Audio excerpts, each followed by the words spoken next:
I got an email today from HMRC, which is our tax body in the United Kingdom, reminding me that I need to file my taxes. Now, I haven't submitted this latest one. I have calculated my taxes, but I haven't submitted.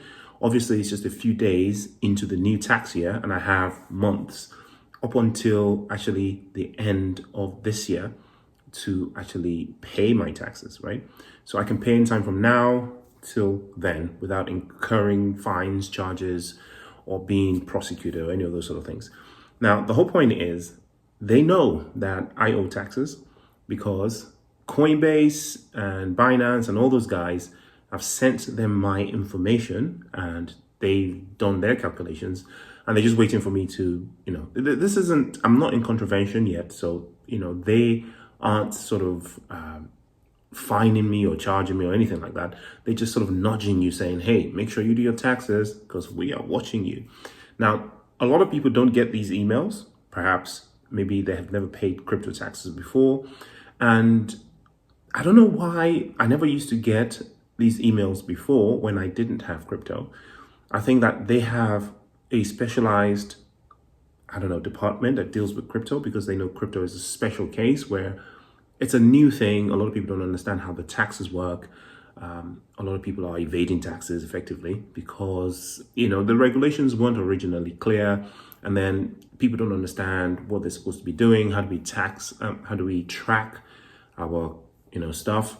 So I think at the same time, while the government is chasing effectively after crypto or paying special attention to crypto taxes, they are showing a little bit of leniency. Well, for now, knowing that a lot of people are still getting their act together, they're still trying to figure out what they're supposed to be doing. So this isn't financial advice. This isn't tax advice at all. This is just me talking about what's happening to me.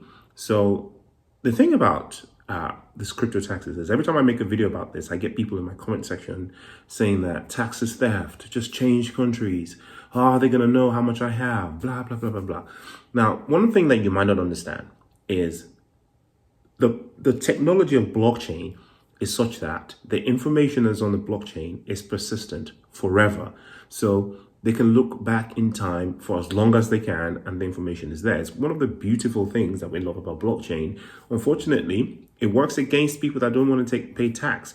This is why I always say that, when the government talks about blockchain and cryptocurrencies being used for illicit activities, and I call BS on that because it is the most transparent system that we've ever had, right? It fights, if anything, it fights money laundering, it fights corruption because you could just trace everything that's been done and the accountability is there. You can't fiddle the system in the same way as you can fiddle, cash, and you can hack and change databases that we use, Oracle databases and Windows databases and all those things can be tweaked and, hacked and changed retrospectively.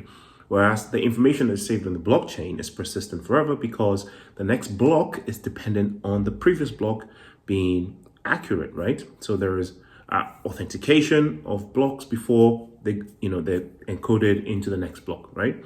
So without going too deep into the details of the technicalities, just understand that the government can track all of your transactions to the beginning of time.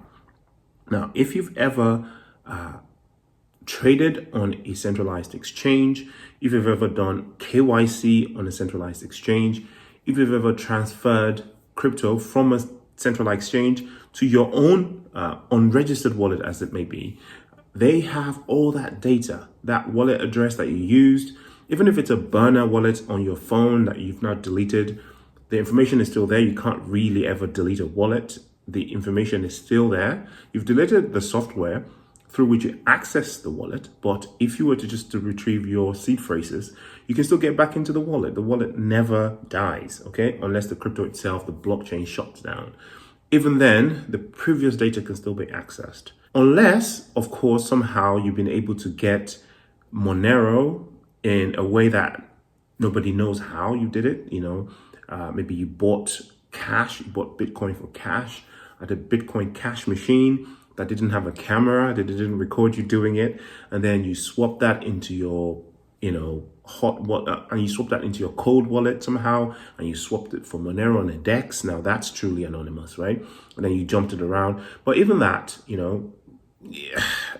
how do you know they weren't watching you? But again, most people that have these kind of transactions, they don't really need to pay tax anyway because they're below the allowance. Now, for a long time, the allowance here in the UK has been something like 12,500, 12,300. Then it was like 6,000 for the latest one that we've just done. And now, in this financial year that we've just begun, I believe they've reduced it further to £3,000. And the fact that they've done that really means that the government need those taxes this year, and they will be going after people who haven't paid. Again, not financial advice, not legal advice, not tax advice, not health advice, not technical advice. But, again, this is what I'm doing. I'm making sure that this year, more than ever, I'm keeping absolute tabs of everything that I do, including my expenses, by the way, because the way I've got myself set up as a business, I make sure to record every single expense that is crypto related, because I can weigh that against the stuff that I do at the end. Not tax advice. Seek help from a professional if you need. As I always say, I've got the links in description of the tools that I use to achieve this stuff. I'm set up as a business in the UK. I'm set up as a business in the United States and in a couple of other countries that are crypto favorable. You can do that with a link in my description, but realize that that's an affiliate link. So if you are in the right place in the world and you do the right things and the cookies are all right, I might get some commission. The other link with the software is free. All right. So you can use that one for free. But if you then purchase something within the window of opportunity, then I might also get a commission. So that's that. So this year, may we make lots of money because we have the bull market to look forward to. The halving is just about a week away. I'm so excited. We might see a little bit of a dip before the halving itself, but I'm willing to bet that we're about to see a whole bunch of green candles that are just going to boggle people's minds. Faces will be melted this season. All right, so before I go, I just wanted to say shout out to everyone that commented on my post about the crib.